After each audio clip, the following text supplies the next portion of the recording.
In 2022, Gambia shocked the world. 150th ranked in the FIFA World Rankings, they made it to the quarterfinals of their first ever AFCON, the first AFCON they'd ever got to. Quarter-finalists, some incredible results along the way, and I think we all thought they would springboard from that. They went up 25 places in the FIFA World Rankings, and they had a huge support behind the team, rightly so. But since then, it's not been a tale of huge success. After losing to Cameroon in the quarterfinals, which is fair enough, it was a great achievement, the fairy tale couldn't go on anymore. They then scraped, and I mean scraped, past Chad, 3-2 aggregate in AFCON preliminary rounds. Now, should they be in the preliminary rounds, maybe that's a conversation for another day. Maybe you can let us know in the comments if a team that makes it to the quarterfinals should already have a free pass to the group stages. But they scraped past Chad, a dubious penalty, the reason behind that. Then they have drawn a couple of international friendlies, one against Guinea-Bissau relatively recently, and a little while back one against the UAE. Not bad results by any means. But in AFCON qualification this time round, they've played 2 games. They've played against Congo and South Sudan. Hi, quick one, just to say a huge thanks for watching this video. We absolutely love the support that you give DNQ Football. We're not going to ask you to subscribe in this weird little mid-section of the video. Instead, we're going to ask a strange request. Share this video with a friend. We just want to get the word out about DNQ so we can continue to get the word out about all these fantastic footballing nations. And if you could share this video with just one other person, that would make a huge difference. Let's get back to the video. They beat South Sudan by 1-0, but they lost to Congo in what is potentially a decisive game.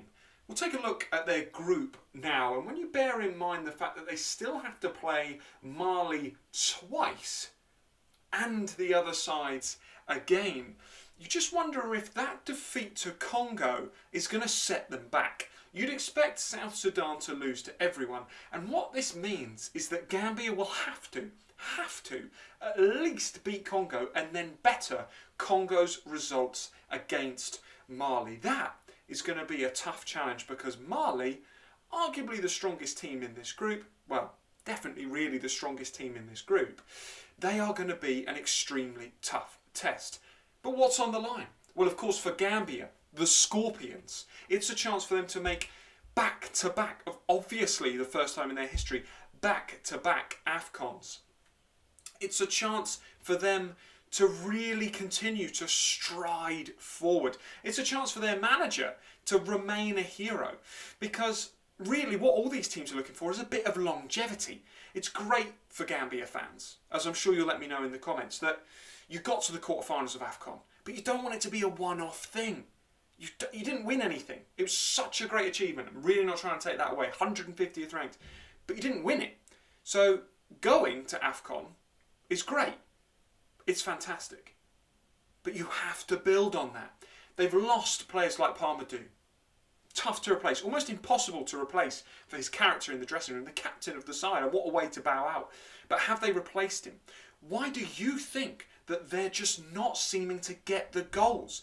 Why do you think that they're not seeming to really play with that same charisma that we saw last time around in AFCON qualifiers and indeed in AFCON itself?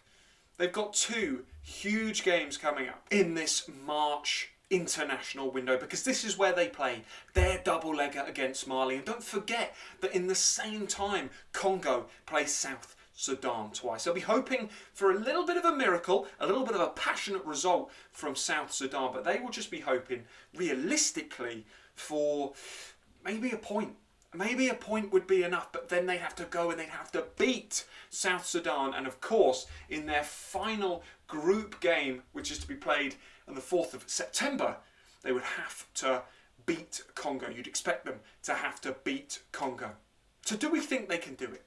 Do we think they can do it? You know what? I'm going to cheer on the Scorpions all the way. I believe they can. These next 2 games are massive.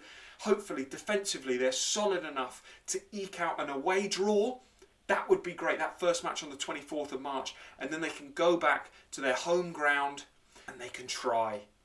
But if they get a draw in that first game, there's less pressure on that second game. And of course it depends on what Congo are doing as well. But they must go into the games against South Sudan and against Congo really giving themselves the best opportunity to get to a back-to-back AFCON. And we hope they can get there.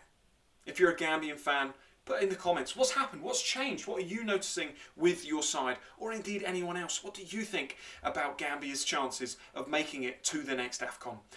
Cannot wait for AFCON qualifiers to restart. Thanks for joining us on D&Q, and we'll see you next time.